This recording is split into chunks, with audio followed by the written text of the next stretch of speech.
Hello and welcome to module 17 of chemical kinetics and transition state theory. In the last module we were discussing partition functions. We looked at translational, rotational and vibrational partition function. Today I just want to connect with another very related concept, which is the quantum partition function. What we have done so far is an integral over x and p, and x and p are classical concepts, Newtonian concepts, and that is what we have been doing so far. Everything has been Newtonian, but as it turns out in some occasions a little bit of quantum mechanical effects are important, we cannot ignore them. So, we will discuss quantum partition functions today, and we will end up with a little bit of a physical understanding of what partition function means really. What I am describing is from Atkins, chapter number 15b of volume number 10 of 10th edition. Okay, but again, if your edition is different, do not worry, the same information you can find in a different chapter number. Okay, so just a quick recap. What we have covered, we have defined the partition function as this integral over phase space divided by h to the power of 3n of e to the power of minus beta h. Then we looked at separating the variables and Hamiltonian into translation, rotation and vibration, and so we get our partition functions also separated into translation, rotation and vibrations. So we get 3 different QTR, Q rotation and Q vibration, and in the last module we calculated these and showed that Q translation is equal to this. For rotational we did not provide the full proof, but just an intuition on how these come about, but you get importantly 2 different rotational partition functions for linear versus non-linear molecules. And for vibrational we showed that the partition function is equal to this for one vibration. If you have multiple vibrations with different frequencies omega 1, omega 2, omega 3 so on, you just multiply the respective partition functions for vibrations. Okay. So, now we will move on to how to define quantum partition function. So, I will not get too much deep into what is quantum mechanics as much, that is not really a part of this course. The main thing to know is in quantum mechanics there is no such thing as phase space. Okay, so, the notion of q comma p that we have been using so far, it disappears. What we instead have in place of q comma p is called wave functions, and I will not get into what wave functions really are, but we denote a wave function by some state I, we just give a label. Okay, so, main point here is that this q comma p is completely continuous. I have q can take any number from minus infinity to plus infinity, and so can p, but these states are discretized, they are quantized, that is the origin of the word quantum. Okay, so, q comma p gets replaced with state I.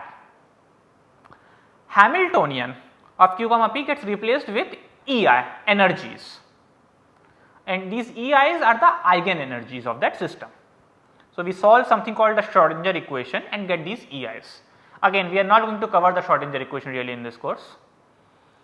And the final thing is the integral over phase space that we have been doing so far divided by h to the power of 3n gets replaced by a discrete summation over all possible states. Okay. So, we had earlier shown that the equilibrium density matrix for classical mechanics is 1 over q e to the power of minus beta h, where q was the partition function. Okay. I apologize, this should be a normalization constant. In quantum mechanics, that thing will become 1 over n into e to the power of minus beta ei. This will be rho equilibrium of state.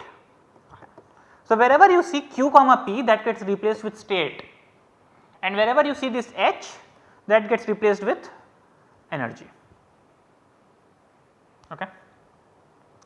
And finally, we have to define this partition function in quantum mechanics. So, in classical mechanics we are doing this integral. In quantum mechanics we replace this integral as a sum over all states e to the power of minus beta, and h gets replaced with E. Okay, so in this slide I am not really giving you proof on why you can do it, I am simply giving you a recipe, alright, because the proof of all of this is much beyond the scope of this course. We have to understand quantum mechanics much deeper to derive all of this. Okay. So, we will just use this recipe to calculate quantum partition functions now. Okay. So, we have now a quantum partition function defined as this q equal to sum over states of I e to the power of minus beta I. I will just provide one little comment. So, imagine you have these states. So, what happens in quantum mechanics is you have different states with different energies. So, let us say I have a bunch of states with different energy. This is let us say state 1 and its energy is E1. This is state 2 and this is state 3, but interestingly you can in quantum mechanics have states with equal energy. So, this is energy E2 and this is energy E3, sorry, this is also energy E2. Okay, so, state 2 and state 3 let us say have equal energy and so on and so forth. You have different states and all states, some of the states have equal energy. So, if I am summing over states, what I will have is something like e to the power of minus beta E1 plus e to the power of minus beta E2 plus e to the power of minus beta E2 will appear twice, once for state 2 and once for state 3 plus so on, right. So, you see that whichever states will appear twice will get a factor of 2. Similarly, if a state is occurring 3 times, it will get a factor of 3 then. So, in general I can write this as sum over energy levels into Gi into e to the power of minus beta Ei, where Gi is the degeneracy. Degeneracy simply means number of states having energy Ei. Okay. So, I can go from a summation over states to a summation over energy levels. Okay. So, now whichever version we write over states or energies, we want to do the same trick we did in classical mechanics. We do not want to deal with the full partition function, which is much harder. We want to do divide and rule. We want to separate the states and the energies in terms of translational, rotational and vibrational levels. Okay. So, how do we do that? The point is it is the same trick as before. So, states I gets divided into translational,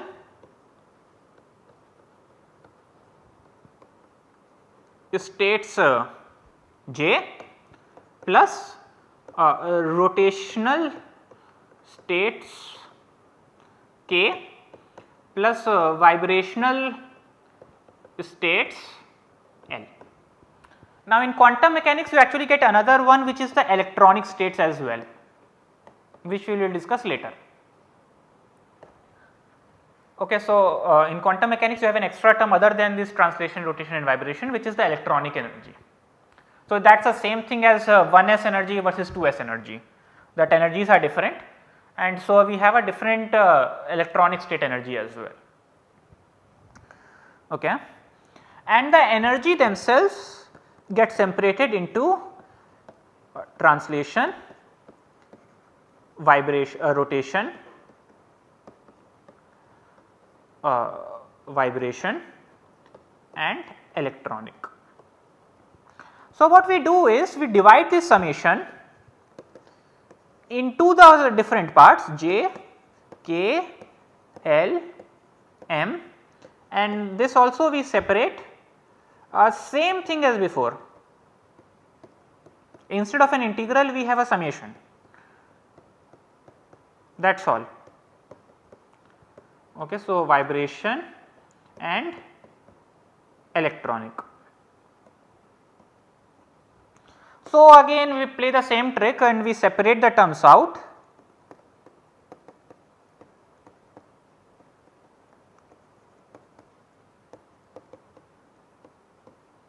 This is rotation sum over L, which will refer to vibration, and sum over electronics, which will refer to electronic levels. So, this we then define to be Q translation, this we define to be Q rotation, Q vibration and Q electronic. So, the same decomposition we can also do in quantum mechanics. So, let us calculate the partition function for 1D translation. So, my system again is, I have a box, this is particle is located in between 0 to some Lx, and the potential is 0 inside and infinite outside. So, we had shown for this potential the classical partition function is here, and we will calculate it for the quantum part now. So, for this part actually the first thing we need to know are what are the energies and degeneracies, GIs and EIs. So, we will in this course simply provide that. This comes from solving Schrodinger equation to be more precise, but we are not solving Schrodinger equation and simply providing you the final answer. So, the Q will be sum over I Gi e to the power of minus beta Ei. So, this becomes sum over I, Gi is 1 e to the power of minus beta I square h square over 8 m L x square. Okay. Now, one important note about these quantum partition functions, we do not include the 0 point energy in here by convention more or less. We can choose the energy whatever we want. So, we set the first ground state energy to be 0. Okay, so, my summation will start from 0 to infinity. Now, this summation is actually a very hard summation to do analytically, but if temperature is large, that is I have a lot of these terms, a lot of levels are populated, then I can put this thing as an integral over dx e to the power of minus beta x square h square over 8 m L x square, okay, where I have replaced I with x and the summation with an integral dx. Okay. So, now what you get is a Gaussian integral, and we know how to solve Gaussian integrals. So, again do not end up memorizing these integrals, we will always provide you integrals. Okay. So, the answer for this is half root of pi over a, and a here is the coefficient before x square, which will be h square into 8 pi kBt m Lx square. We will just simplify it a little bit. First thing we note, 8 is 4 into 2 and 4 I take out of square root. So, I get a 2 that will cancel with this 2. I take h square out and Lx square out and get this.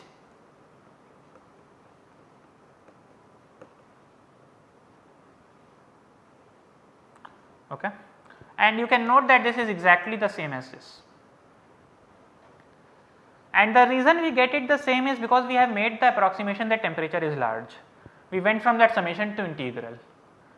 The summation will not come out exactly equal to this, it will be slightly different, but in the limit that T is large, it will be equal. Okay. So, that is actually a general result, it is called a classical quantum correspondence. Whenever temperature is large, you will get the classical result back. Okay. So, now let us look at the rotational partition function. For classical, we had given you two formulas, one for linear and one for non-linear. Right now I will just derive it for linear, and non-linear is slightly harder. It is not fundamentally harder, it is just computationally harder. Okay, so we are not going to do that derivation, that we will assume to be true.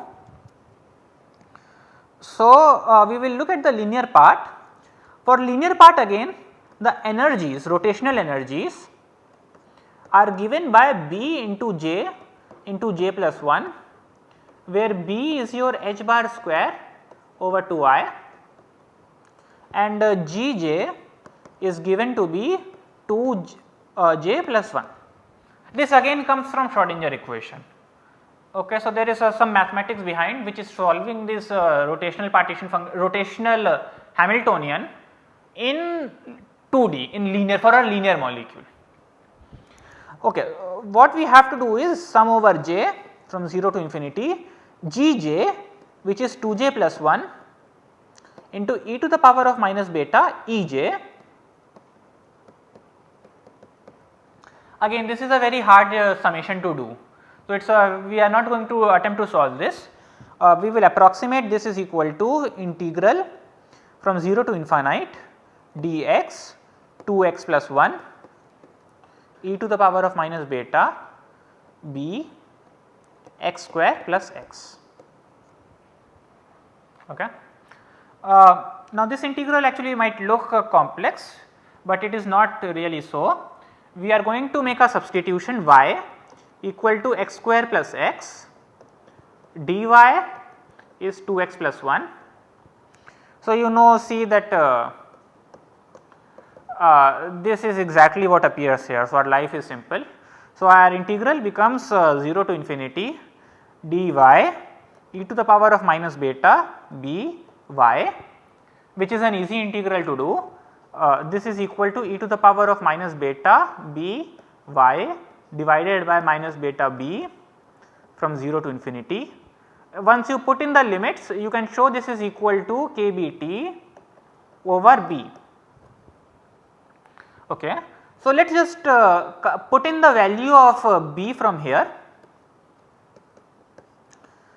H bar square, h bar is h over 2 pi square divided by 2I. Okay. So, let us just simplify this. This 2 pi square will go in the numerator. So, I will get 8 pi square kBt I over h square, and you will note that this is exactly the same as this.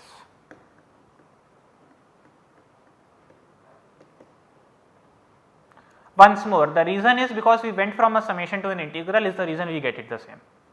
So, every time you make this high temperature approximation, you will end up getting the classical answer, and often classical answer is easier to calculate because we know simply how to do integrals better than we know how to do summations. Okay. So, the non-linear part I am not going to prove to you, but there as well on the high temperature limit, this equation will also hold true quantum mechanically as well. Also true quantum mechanically. All right.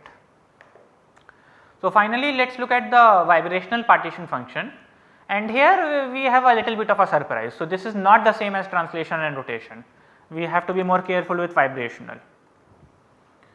So, our Q again is sum over I Gi e to the power of minus beta Ei, where Ei here are vibrational energies provided here and Gi's are the degeneracies, which is equal to 1 for vibration.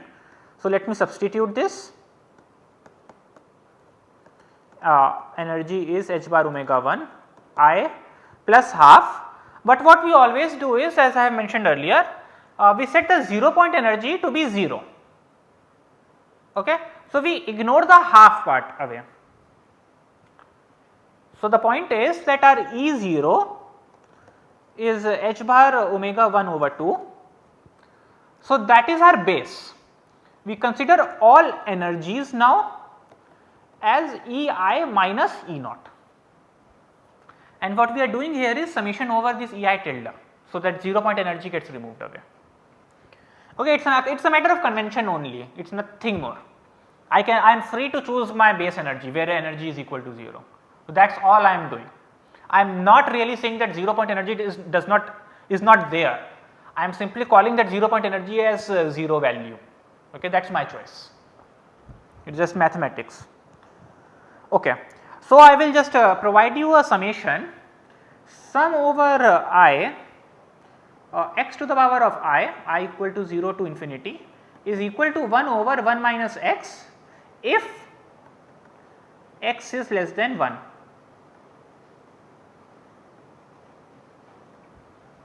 Okay. So, I am going to call my x as e to the power of minus beta h bar omega 1. Note that this is less than 1. You are taking exponent of some negative number, beta h bar omega 1 is positive. So, e to the power of something negative which is less than 1. Okay. So, I can do this is equal to 1 over 1 minus x.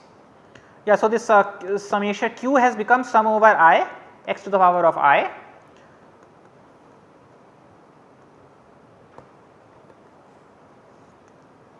vibration quantum mechanical. Okay. So, here we have to be more careful for vibration. First we can do the summation exactly, that is good for us, but more importantly for vibration the high temperature limit does not really hold. For rotation and translation room temperature is usually high.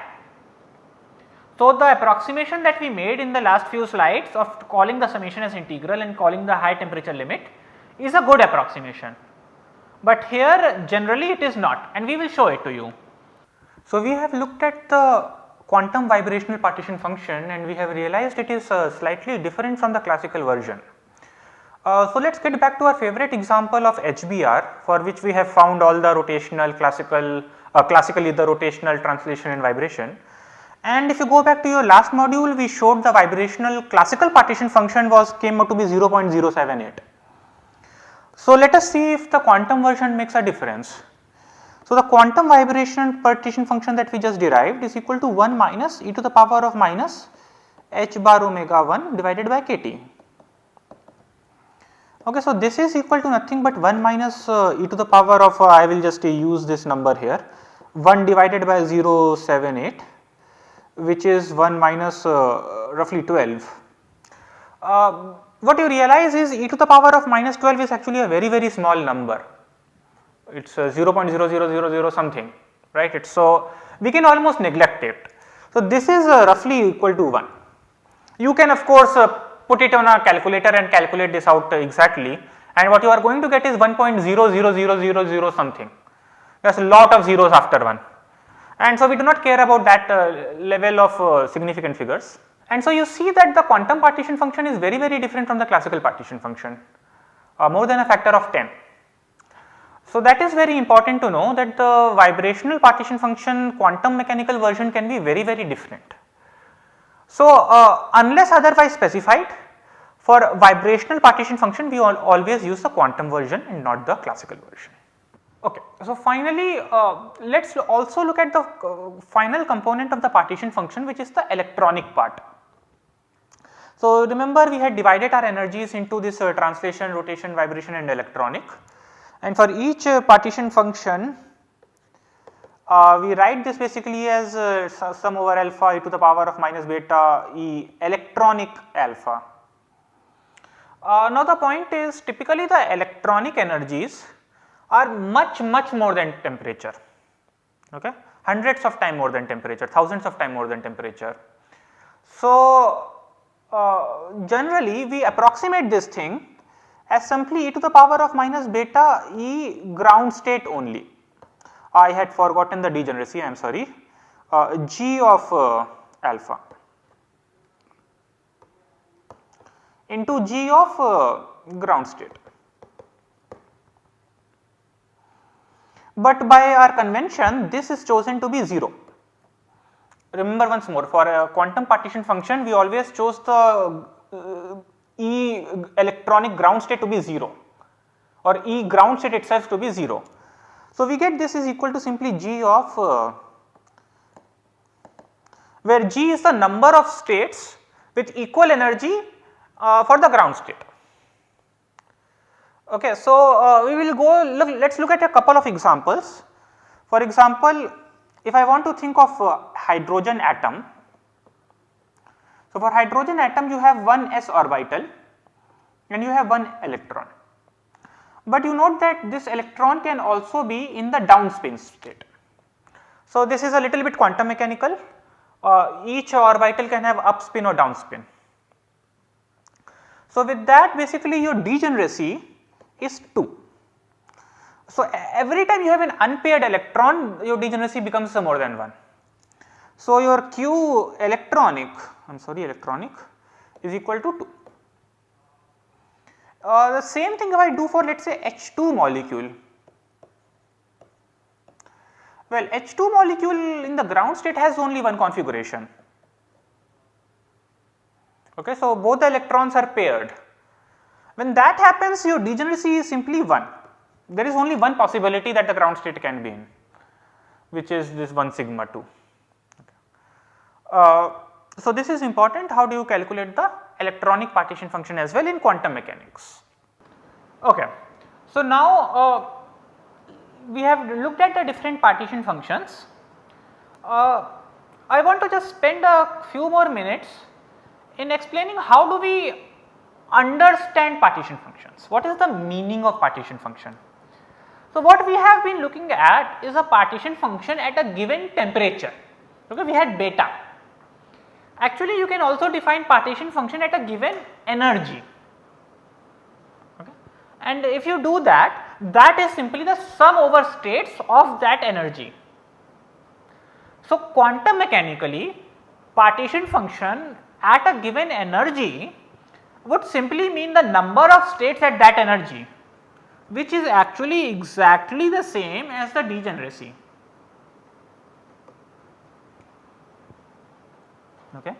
So, that is what partition function at constant energy means, and classically that would mean the area or the volume that that constant energy surface occupies.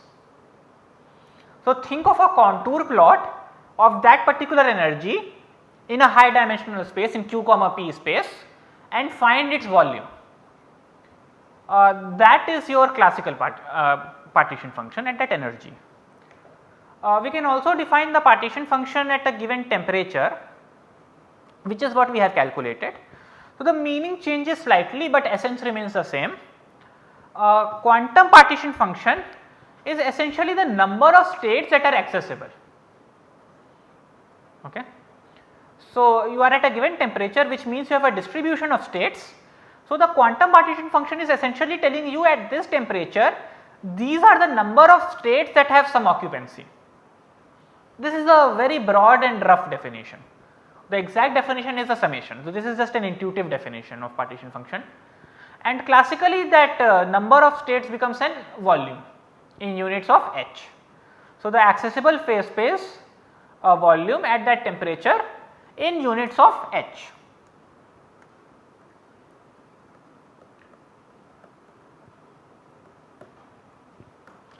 Okay, so that is the fundamental meaning of partition function.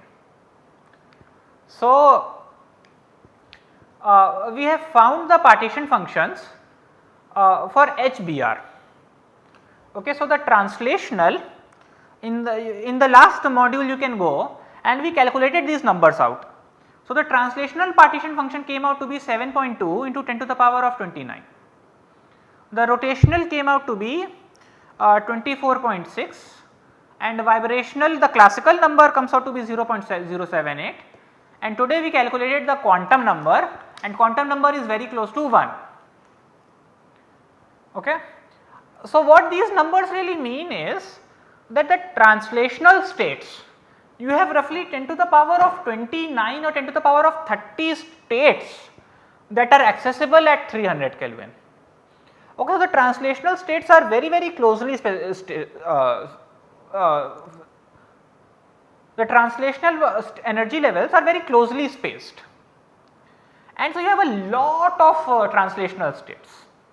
Now, rotational states are somewhat far apart. For HBr they are roughly like 5 to 10 wave numbers, 20 wave numbers actually.